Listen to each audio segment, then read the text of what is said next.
Olá, eu estou aqui com o meu pote de kefir de água, que eu faço a minha fermentação. Eu andei um pouco sumido aqui dos vídeos do meu canal do YouTube, porque eu fui fazer um concurso em outro estado, e depois acabei voltando, e acabei descuidando um pouco da minha cultura de kefir. Eu havia deixado ela na geladeira, mas depois eu acabei ficando sem cuidar, e como eu sempre falo, eu tenho grãos reservas. Então uma dica que eu sempre dou, com o excedente de grãos, é o seguinte: guarde o excedente de grãos que você tem na geladeira para caso aconteça qualquer coisa, você ter grãos reserva. Então, eu peguei os grãos reservas, já coloquei no pote, já voltaram a fermentar. E agora eu vou fazer aqui, preparar uma nova fermentação. Eu estou com 500 ml, vou para 750 ml. E esse aqui acabou fermentando, já foi mais de 36 horas. Então, eu abri, o cheiro está bem azedo, eu não vou consumir, mas mesmo assim eu vou coar aqui e vou preparar a nova fermentação. E aí, isso que eu quero mostrar para vocês aí, como que está a minha cultura, como que eu preparo a fermentação, enfim. Então, vou pegar um garfo. Como fermentou muito, tende a formar uma película, ou pelo menos nata ou bolhas, depende muito do açúcar que você está utilizando, forma aqui uma sujeirinha aqui em cima. Então, ó, dá para ver aqueles fios pretos, eles acabam até puxando um pouco das impurezas do açúcar. Olha, eu joguei aqui na pia, dá para ver melhor o fiozinho preto dessas impurezas da fermentação. Isso aqui não é nada tóxico, própria questão de bagacilhos da cana, de impurezas que acabam passando para o açúcar mascavo, combinam com as bactérias, formando esse biofilme que parece uma nata, tem um aspecto às vezes até um pouco desagradável, mas é um biofilme de bactéria. Então eu tento retirar aqui, porque tem grãos boiando, então com o garfo eu tento retirar essa sujeira mais grosseira, para a cultura não ficar com muita sujeira. Então vou dar uma limpada aqui. Eu tento para fazer isso para a cultura não ficar com muita sujeira. Por que a minha cultura estava suja? Porque eu estava utilizando um açúcar mascavo muito escuro. Vocês vão ver que esse aqui já está bem mais clarinho. E aqui eu não tenho só mascavo, eu estou trabalhando com uma mistura de demerara e mascavo. Então, olha, o líquido ele fica bem clarinho. A cultura também vai ficar bem clarinha. Então, olha como que está a minha cultura. Olhando no olho, aqui ao vivo, ela está mais amarelada do que no vídeo do meu celular.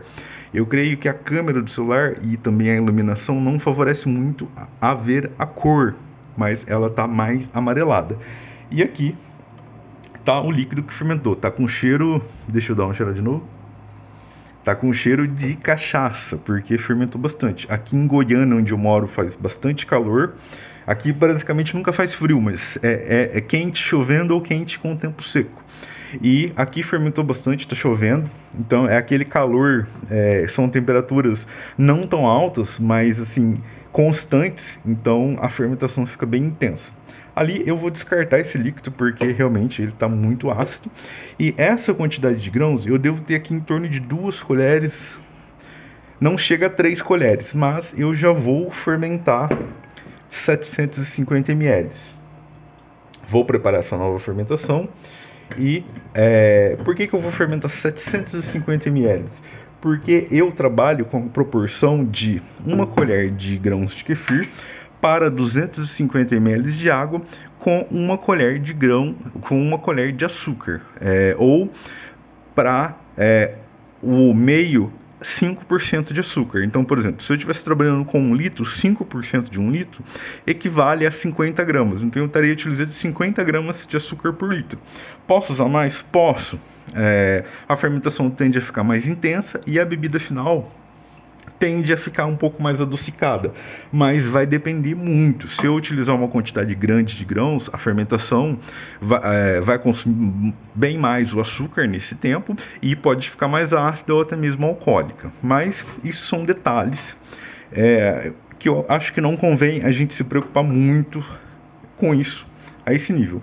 Então, para essa nova fermentação, eu já tenho aqui 750 ml de água, esse pote é de 2,5 litros, e eu tenho aqui 3 colheres de açúcar. E note, eu tenho um açúcar demerara, que está à esquerda, e o mascavo, que está à direita, e ele é um mascavo um pouco mais claro. Então, eu já vou colocar aqui, ó, transferir para lá. Eu não vou escaldar, pois esses açúcares estão bem límpidos, e agora é dissolver e depois adicionar os grãos do kefir. Como eu disse, eu não vou escaldar esse açúcar, pois eu não notei presença de umidade. Ele está bem soltinho, bem límpido, não aparenta umidade, não tem pedras de açúcar. Então, são marcas que eu já utilizei e não vi a necessidade de escaldar, de jogar um pouquinho de água quente, dissolver e depois completar aí com água fria. Não vi essa necessidade, mas é algo que pode ser feito também. Fica um pouco mais trabalhoso. O kefir de água, ele é muito fácil e prático de preparar, diferentemente do kombucha. Mas o cuidado com o kefir de água tem que ser diário ou a cada 2 dias. Então isso às vezes desanima um pouco. E aqui está a cultura. Agora eu vou simplesmente adicionar os grãos. Então eu vou pegar aqui, ó, uma colher. Note que não está tão cheio nem tão vazio. Uma colher de grãos. Eu vou colocar lá no meio de fermentação. Caiu um pouquinho. 2 colheres de grãos. Caiu um pouquinho aqui de grãos, mas não tem problema, que eles vão se multiplicar. E aqui o restante, que vai dar bem menos de meia colher de grãos de kefir. Olha, deu esse tantinho. E vou adicionar aqui no meio para fermentar. E agora eu vou colocar a tampa, não vou fechar totalmente, não vou lacrar. Eu simplesmente rosqueio a tampa de maneira que não entre nada pelo vão, mas ela ainda está solta a ponto de, se formar gás ali dentro, vai sair. Então é isso, e agora é experimentar, eu esperar fermentar por 24 horas e depois preparar a nova troca. Na próxima troca eu pego esse líquido e posso adicionar um sabor ou mesmo tomá-lo puro.